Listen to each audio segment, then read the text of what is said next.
I hope Hello. translation will work. I hope so. Thank you so much for being here. I just wanted to add a few words to the introduction of Professor Malik. I was fascinated reading the website to see the extraordinary range of expertise along your career, encompassing economics, systems theory, cybernetics, information theory, logic, and the philosophy of science. And of course, what fascinated me the most was communication, adding into the mix. I have a few questions, particularly looking at a more organizational perspective. Professor Malik, we're continuously hearing experts telling all of us about the technological revolution that is disrupting our current way of working, living, relating to each other, and organizing. And you've consistently insisted that the 21st century is different from the 20th century. So for you, what changes will impact work the most and social institutions in particular? Thank you for this question, and ladies and gentlemen, thank you for having invited me. And I'm very, very grateful for all these wonderful lectures, which I have learned a lot now. This few hours I have the pleasure to be here and the honor. So there should be a presentation, just 3 slides, how I see the great transformation, as I have been calling this phenomenon for 20 years now and even longer. Can somebody show these S-curves? Because it is not just disruption, as many people are saying. There is a regularity in it. It is a process which has a pattern, and this pattern has been repeated for quite some time already. There are 3, and this is now the 4th, great transformations. It's a little bit small, but maybe you can recognize it. Should I serve it, or does somebody else? Or shall I go there? No. Thank you very much. So you see a red curve. Colors don't have any political meaning. Just for, yeah, one could suspect it, but it is just for distinction. In a way, it fits.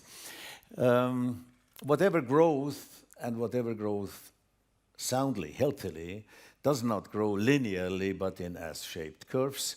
And nothing lasts forever. We have an exponential phase in it, and we have 2 flattened. And then somewhere another curve comes in and substitutes the first one. So one curve kills the other. It is creative destruction, as the Austrian economist Joseph Schumpeter called it in the 1940s. And 3 of them are quite well researched. And I would like you to recommend, if you have to run an organization, whatever it is, from business to hospitals, from politics to whatever it is, please do yourself the favor to study history in these realms, in these fields. The first one happened in the 13th century, and what he brought up, just to give one example, was the Gothic cathedral, just out of the blue, basically, and many other things. The other one was in the 16th century, the Reformation, of course. And there is one phenomenon, because Columbus, one of the heroes of those days, in all his life did not recognize what he really did achieve. Because until his death, he thought he has landed in India. And another person who had never put the foot on the continent, Amerigo Vespucci, he was a servant of the Medici house, recognized this is not India. This is something totally new. It's a new continent, and therefore the continent was named according to him. And then it is, of course, the 18th century, the Industrial Revolution. Now, so good so far. It pays to study it. We have a critical decision zone here.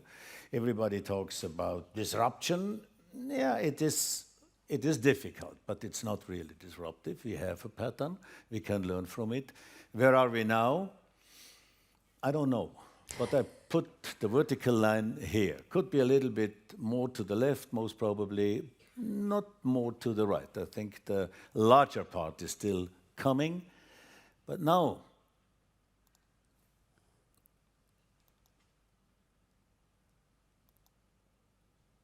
the real situation is not what I have been showing, but it's this one. We cannot look into the future. We can study history and the relevant patterns, but now we are here. And why do I show this and delve a little bit into it? If I am a business person, a hospital director, whatever, I'm on the red curve. This is what I have learned at the university. This is my experience. These are my successes, everything. The kind of management which has made us very successful, as you see. And at this very point in time, all our control systems, from the balance sheet to the forecasts we are doing, leads us astray. We are systematically led into the wrong direction.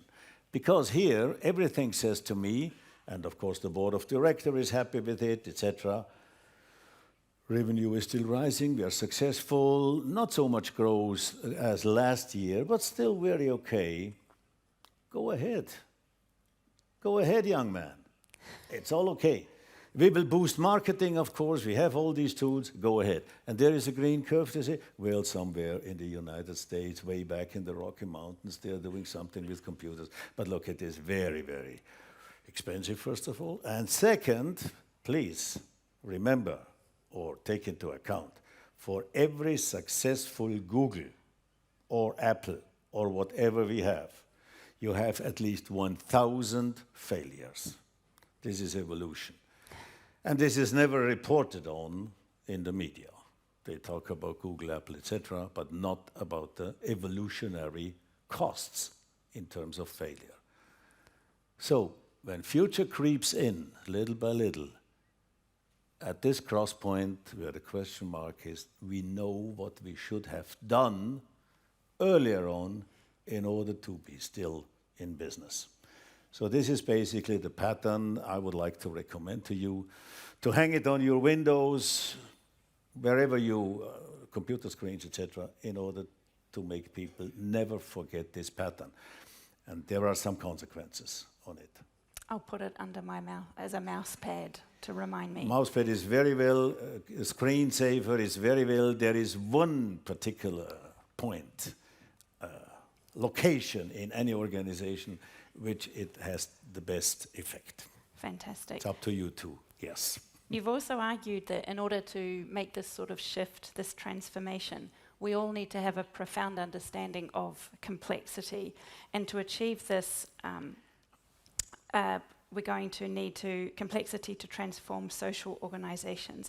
So how can social organizations, social institutions become more flexible, more responsive, more creative, more able to evolve and learn in order to manage These are the difficult challenges to meet.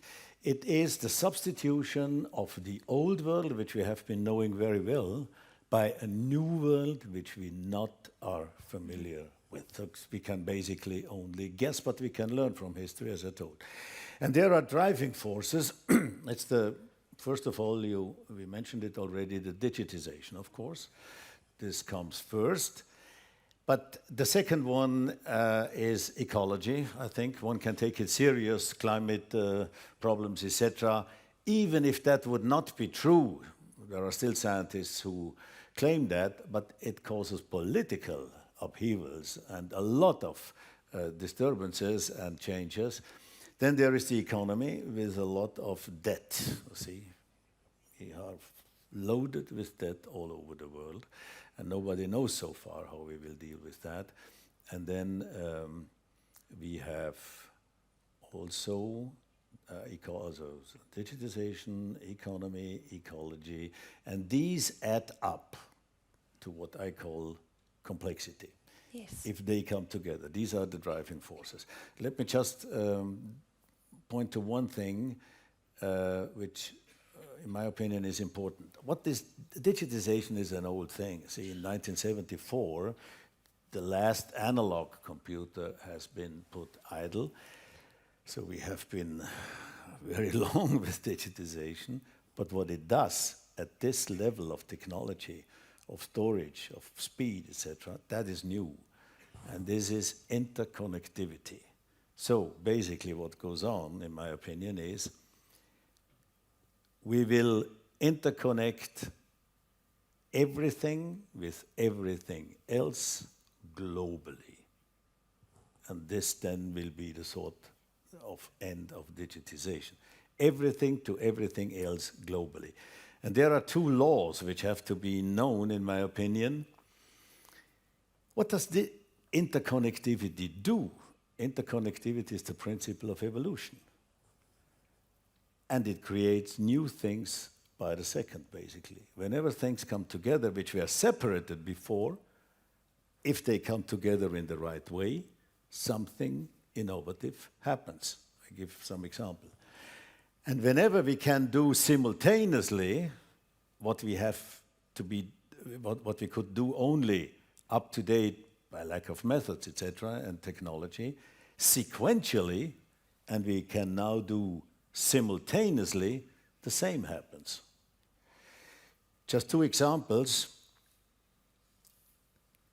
If we put together hydrogen and oxygen, it gives water. We know that. So we cannot drink hydrogen, neither oxygen. We cannot cook meals. We cannot do the laundry, but we can do it with water. Totally new. I mean, it's primitive, you see. It's primary school knowledge. But people don't pay attention to that. Why is this so? If you do it wrongly, it gives a self-destructing substance. I don't know the English expression, it's Knallgas in German. It destroys itself if you do it wrongly. The other thing is, many of you may like classical music, symphony. We can play a symphony in two ways, Beethoven or Mozart or whatever you like best.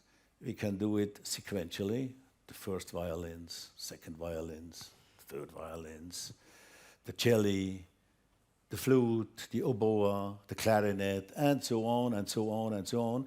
Then the music lasts for 1 week.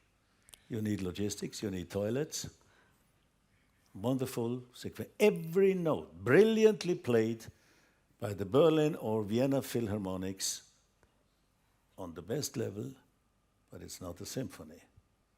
It is a sequential, whatever I will call it. I don't know to have a name. Now somebody has the crazy idea and says, let them play all together.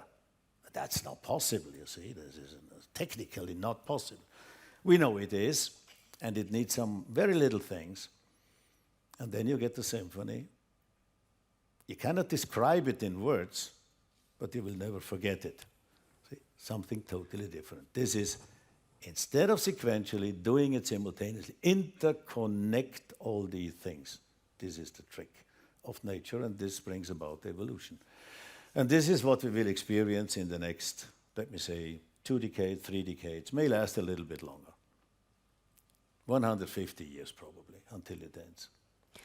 Absolutely. In line with that statement, what happens to social institutions that refuse to take the green line? What happens if we decide to keep going along the red curve and we keep using our current management style to organize these institutions?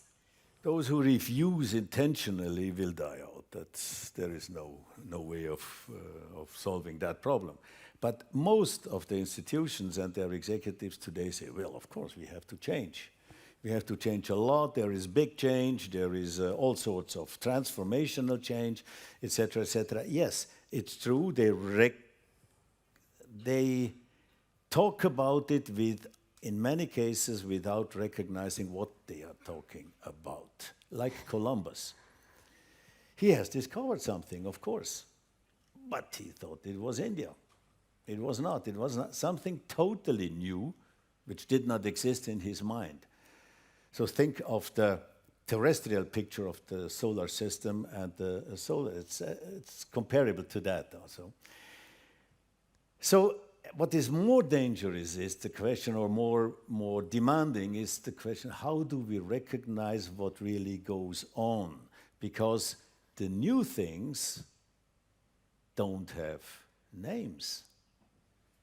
See? We do not know how to call the new world for lack of concepts. People, when the automobile was invented, they had no better word than automobile.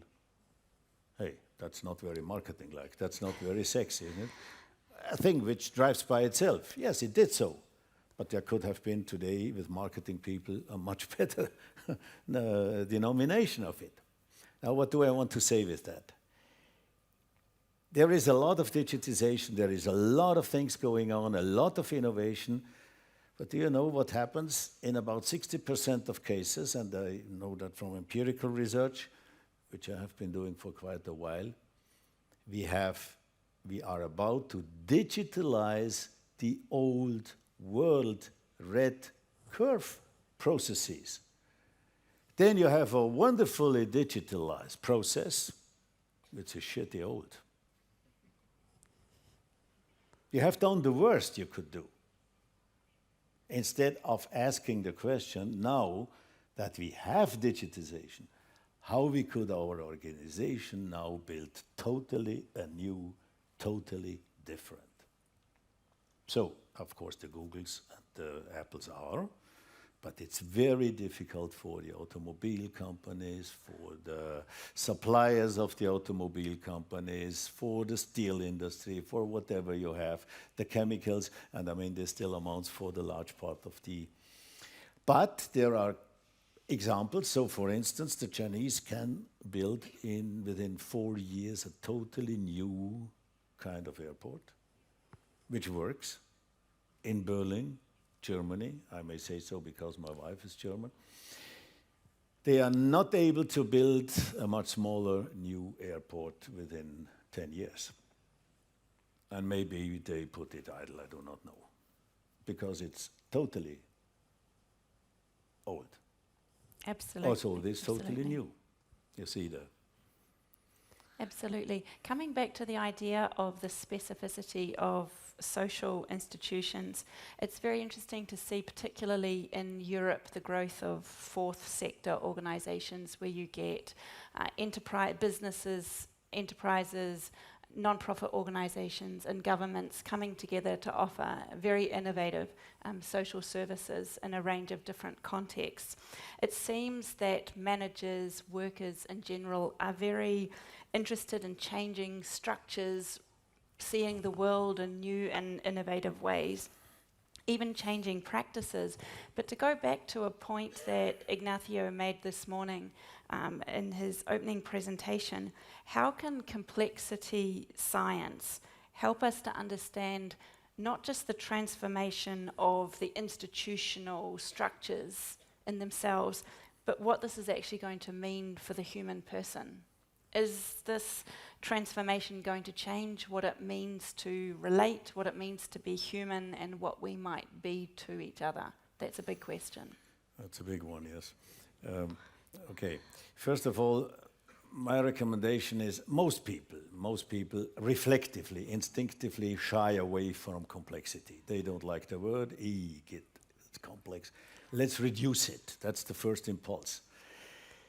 That is a very good strategy in case that people do not really mean complexity, as it has been represented here, very wonderfully, thank you so much, but they mean actually complicatedness. But that's something totally different. So bureaucracy is a wonderful example for complicatedness, but not for complexity. And what people try is the system really is complex. If you try to establish a political coalition, for instance, like in Germany, and then you have endless nights of negotiations, and it very rarely works. Because people use the old methods. It's the old meeting formats, it's the old conference formats. See, so My recommendation is use complexity. Complexity is the raw material, the most precious raw material of the 21st century. It is much more precious than every rare metals because it is the source of intelligence, and we can amplify that. It is the source of innovation, of creativity, of everything which goes on in evolution. Now, what does it mean for the organizations? One step is to start to innervate the organizations. If you look at an organization chart, I interpret the boxes, wonderfully designed, as the anatomy of a person, of an organism. Heart, lung, skeleton, liver, etc., etc. Might be an analogy. And then we have the little drawings between it, and we have the process diagrams. That's the physiology, digestion, respiration, etc., etc. But in more than 40 years of experience in educating executives and consulting to them, etc., I have never seen an analogon to the nervous system. It's just not there. Now one says, well, we executives, we are the nervous system. By and large, I can live with that unless such a transformation happens. No, we really need to use brain knowledge, and some pieces have been wonderfully shown here, in order to innervate actually the organizations with digitization, of course. And there is a construction of what we call this viable system, which is a rebuild of the human nervous system. Not into the micro levels, that's not necessary for organizations, and this will be the next step to really make these organizations function. And there is an identity almost, what computers need to work, to function, are operating systems. You all know that. What we are doing in management is applying the same knowledge to organizations by making organizations function. So it's operating systems for organizations, and not just for business organizations, but for all kinds of organizations. Absolutely. You just mentioned that you've been teaching managers for decades. This is an extremely important contribution, as well as the research, the 15 books, the more than 300 publications. We have to check when you sleep. But I was wondering, how are we going to prepare not just managers, but other organizational members, all organizational members? We talk a lot about big data, and we're living in an era of big data, but maybe we should be calling it an era of big change. And all the research indicates that top-down change management is problematic. All of us who've tried to implement change know this. So I might be not having a job or ending up volunteering if I'm not training high-level people, managers. I might be out of a job. But should we be expanding complexity to all organizational members rather than just leaving it in the hands of those at the top? And how might we do that? Yes, absolutely right. Thank you for that question. Yes, it includes all kinds of organizations. So the business organization, in a way, is sort of a pioneer because they have more money than the other ones. See, that's one reason.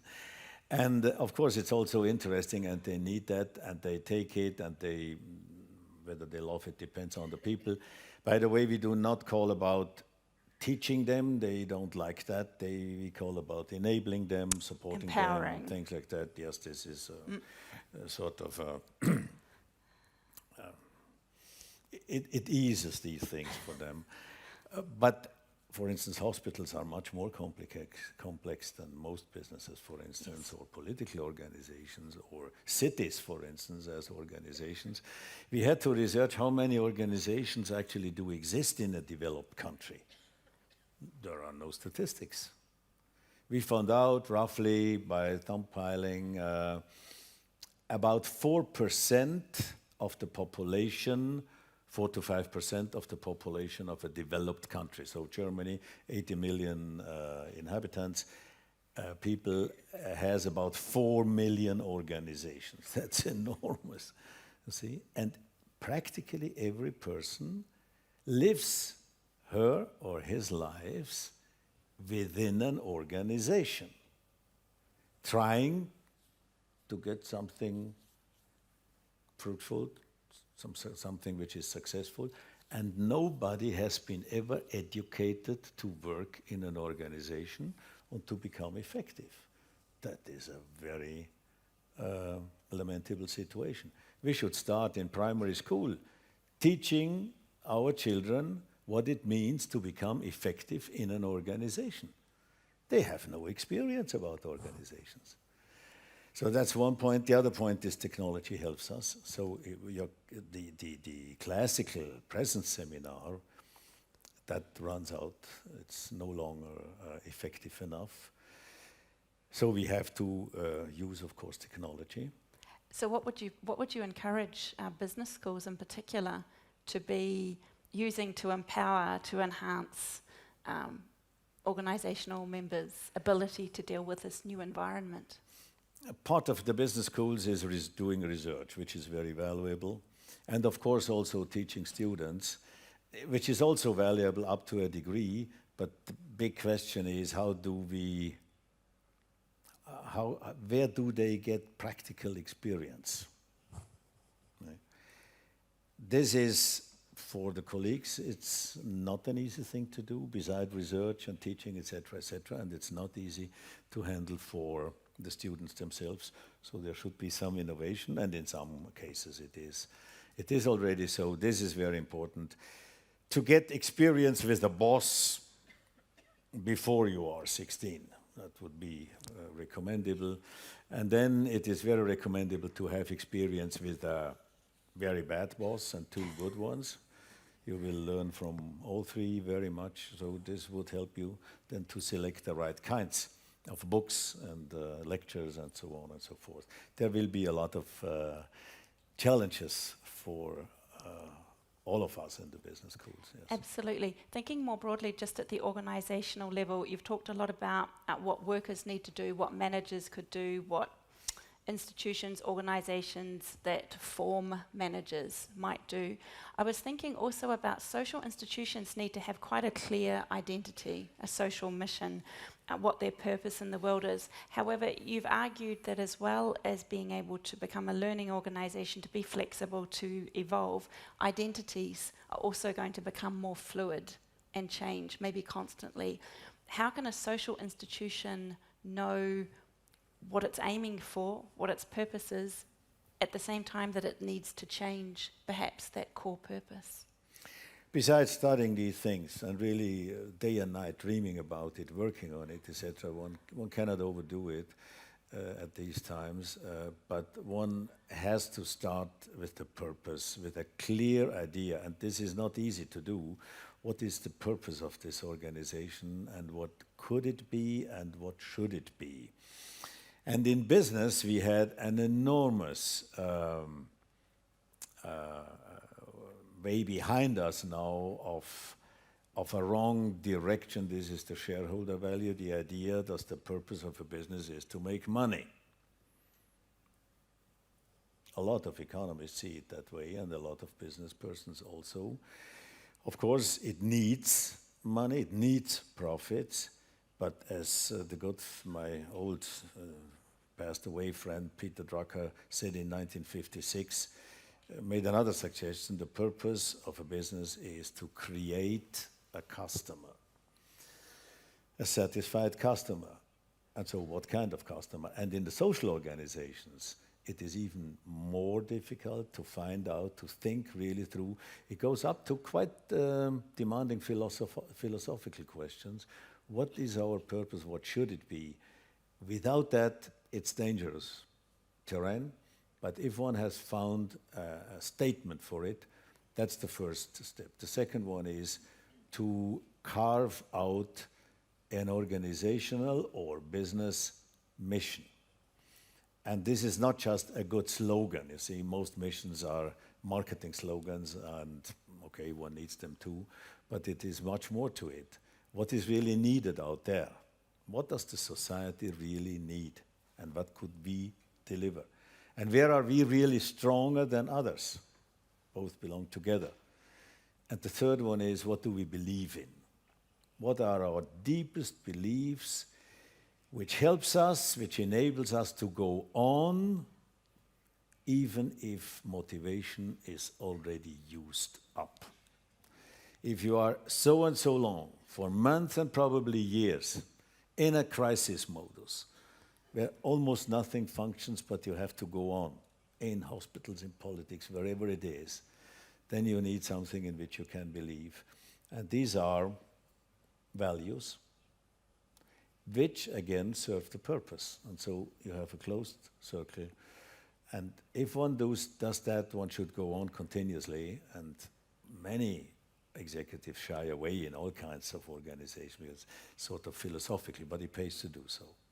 And to involve also a lot of people. And for that, one can recommend other formats of meeting and exchanging and doing conversations, communications, than just the small team. The small team is no longer strong enough for challenges like we have them. So there are such methods. Okay, thank you. Another idea that I had, which was very interesting in your books, you talk a lot about the self-organizing organization. Could you briefly speak to us about that? Yeah, that's the kernel of cybernetics. I mean, many people talk about systems, so do we, but systems thinking is not enough, because whenever I talk, I have legitimation to talk about the system, because there is some ordered whole, there is some cybernetics in it. And cybernetics is the science of regulation and self-regulation, yes. Organization and self-organization. And in particular, I am stressing the self in it, enabling organizations to self-organize. And this is one of the maxims: organize a system so as to make it self-organizing. Now, cybernetics, it has not been used many times this morning, but I would like to recommend it. Cybernetics has been invented in the late 40s. Norbert Wiener, the great mathematician, wrote a book on cybernetics. A lot of Alan Turing was not member, but they inherited what he did. And Heinz von Förster, for instance, and Gregory Bateson, you have shown, was partly a member of that in that time, one of the geniuses. Heinz von Förster, I said already. Then the information, there's a lot of these great persons. When the computer has been invented, and the subtitle to me was always important: cybernetics, communication and control in the animal and the machine. Communication and control in the animal and the machine. And thereby he destroyed the divide of the old Greeks between a non-living world and a living world. In the animal and the machine. The communication rules and the rules of control, and this means self-organization and self-regulation, are exactly the same. And so it pays to study this. And by the way, cybernetics is the science, or the practice, let me put it like that, to be successful without knowing causalities. And our friends from the mathematical side have mentioned how difficult it is to, in real complexity, to detect and to discover causality. It is there, but it's huge. It is nowhere and everywhere. But do we really need it? Actually not, because the Kybernetes in Greek is the steersman. It's not the captain, but the steersman. And the Kybernetes in the boat does not know, and he needs not know for what causes the wind has changed, or the stream of the water. He does not know, but he has a trick. He adjusts the sail, he adjusts the rudder, and the boat is on course again. Think of that. That's the first time that we have knowledge which enables us and practices to do the right things without knowing the causes of the changes. I think that's quite an interesting breakthrough. And therefore, I would recommend to study cybernetics. It's one of the fascinating things. Evolution runs on cybernetics. And by the way, do we have a little bit time? Yes, because yes, I would give you one example where everybody of us, man and woman, is totally brilliant cyberneticists. Please guess.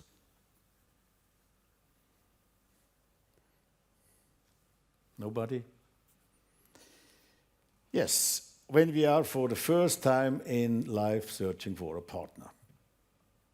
Then we have all the tricks on it, at least the men, but the women too, of how to come together or to avoid each other or what to do. So we are so attentive to that situation that cybernetics poor.